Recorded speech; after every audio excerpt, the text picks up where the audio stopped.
आपण अत्यंत महत्त्वपूर्ण दोन अपडेट पाहतो. हा व्हिडिओ आपण शेवटपर्यंत पाहा. राज्य कर्मचाऱ्यांना कोणत्या तारखेपासून मिळेल लाभ, मिळेल थकबाकी, किती पगार वाढणार, सविस्तर माहिती आपण पाहणार आहोत. हा व्हिडिओ आपण शेवटपर्यंत पाहा. दुसरी अपडेट पाहूया. दुसरी महत्त्वपूर्ण अपडेट आहे राज्य शासनाचा कडक निर्णय. अकार्यक्षम कर्मचाऱ्यांना आता मिळणार मुदतपूर्व सेवानिवृत्ती. ही कारवाई कोणत्या जिल्ह्यात होणार आहे त्याचं सुद्धा परिपत्रक आपण संपूर्ण पाहणार आहोत. नमस्कार मित्रांनो, चॅनलमध्ये आपले स्वागत आहे. तत्पूर्वी आपण नवीन असाल चॅनल आता सबस्क्राईब करा, समोरील बेल आयकॉनला क्लिक करा. निश्चितच नवनवीन अपडेट अखिल तांबुळसर क्लासेस चॅनलमार्फत सतत आपल्याला पाहायला मिळतील. पाहूया सविस्तर. मुंबई केंद्र सरकारी कर्मचाऱ्यांना 1 जानेवारी 2026 पासून 8वा वेतन आयोग लागू होईल. त्याची प्रतीक्षा अंमलबजावणी तेव्हापासून काही महिन्यांतर सुरू झाली, तरी 1 जानेवारी 2026 पासूनची थकबाकी दिली जाईल. राज्य कर्मचाऱ्यांना याच तारखेपासून आयोग लागू होईल. प्रत्यक्ष त्यानुसार वेतन 2027च्या सुरुवातीला मिळेल. त्याआधीची थकबाकीही मिळेल. केंद्र सरकारने नेमलेल्या 8व्या वेतन आयोगाचा अहवाल आल्यानंतर त्याचा अभ्यास करण्यासाठी राज्य सरकार एक समिती नेमली. समितीच्या अहवालातील कोणत्या बाबी स्वीकारायचा याचा निर्णय राज्य मंत्रिमंडळ करेल. नंतर राज्यात वेतन आयोग लागू होईल, पण त्याआधीची थकबाकी मिळेल. राज्यात आजवरच्या वेतन आयोगाची अंमलबजावणी अशाच पद्धतीने झालेली आहे. आताही तशीच होईल.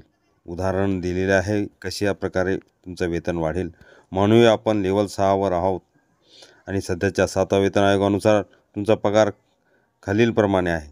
सध्याची पगार संरचना 7व्या वेतन आयोगानुसार मूळ वेतन बेसिक पे 35,400, मागे भत्ता DA 55%, 19,470, गृहनिर्माण भत्ता HRA 27%, मेट्रो शहरासाठी 9,558, एकूण पगार तुमचा 64,428 7व्या वेतन आयोगानुसार. परंतु आता 8व्या वेतन आयोगानुसार आयोग आल्यानंतर फिटमॅट फॅक्टर 2.46 धरून पगाराची संभाव्य रचना अशा पद्धतीने असणार आहे. नवीन मूळ वेतन 35,000 गुणिले 2.46 बरोबर 87,084. मागे भत्ता DA 0% सुरुवातीची रिसेट होईल. गृहनिर्माण भत्ता HRA 27%, 87,084 गुणिले 27% 23,513. एकूण नवीन पगार 87,084 अधिक 23,513 बरोबर एकूण पगार 1,10,597. दुसरी अपडेट पाहूया. राज्य शासनाचा कडक निर्णय. अकार्यक्षम कर्मचाऱ्यांना आता मिळणार मुदतपूर्व सेवानिवृत्ती. 29 ऑक्टोबर 2025. समोर कोणत्या जिल्ह्यात कारवाई होणार आहे ते सुद्धा परिपत्रक आपण पाहणार आहोत. हा व्हिडिओ आपण शेवटपर्यंत पाहा. कंटेंट. मुदतपूर्व सेवानिवृत्तीचे नियम काय सांगतो, शासनाचा उद्देश काय आहे, तज्ज्ञाचे मत काय आहे. राज्य शासनाच्या सेवेत कार्यरत असलेल्या तसेच राज्य शासनाच्या अधीन चालणारे महामंडळे यामधील अकार्यक्षम कर्मचाऱ्यावर आता राज्य शासनाकडून कठोर कारवाई होणार आहे. यापूर्वी अशाच कर्मचाऱ्याबाबत नियम अस्तित्वात असूनही त्याची अंमलबजावणी पालन केले जात आहे.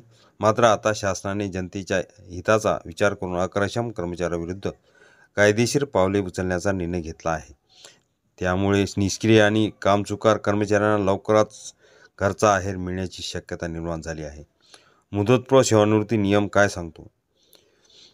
महाराष्ट्र नागरी सेवा नियम 1982 मधील नियम 10(4) आणि नियम 65 नुसार शासन सेवेत असलेल्या कर्मचाऱ्यांचे वय 50 किंवा 55 वर्ष पूर्ण झाल्यानंतर किंवा 30 वर्षाचा कालावधी पूर्ण झाल्यानंतर त्यांच्या कार्यक्षमतेचे मूल्यमापन करण्याची तरतूद आहे. या मूल्यमापनानंतर जर कर्मचारी कार्यक्षम, जबाबदार आणि शासनाच्या अपेक्षानुसार काम करणारा आढळला तर त्याची सेवा पुढे चालू ठेवली जाते.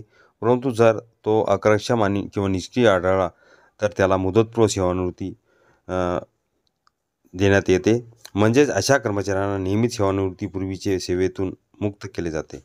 राज्य शासनाच्या मते काही कर्मचाऱ्यांच्या अकार्यक्षमतेमुळे सार्वजनिक कामकाजावर परिणाम होत आहे.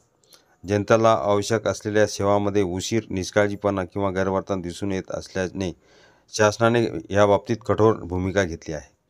तज्ज्ञाचे मत. माजी प्रशासकीय अधिकारी श्री NP मित्रयोत्री यांनी सांगितले की शासन सेवेत कार्यरत कर्मचारी ह्या जनतेच्या हितासाठी काम करीत असतो. जर तो आपल्या जबाबदाऱ्या प्रामाणिकपणे पार पाडत नसेल तर त्याच्याविरुद्ध कारवाई होणे आवश्यक आहे. शासन नियमानुसार ह्या तरतुदीचे कठोरपणे पालन केल्यास सेवा क्षेत्रातील कार्यक्षमता वाढेल आणि जनतेचा शासन यंत्रणेवर विश्वास दृढ होईल. परिपत्रक पाहूया.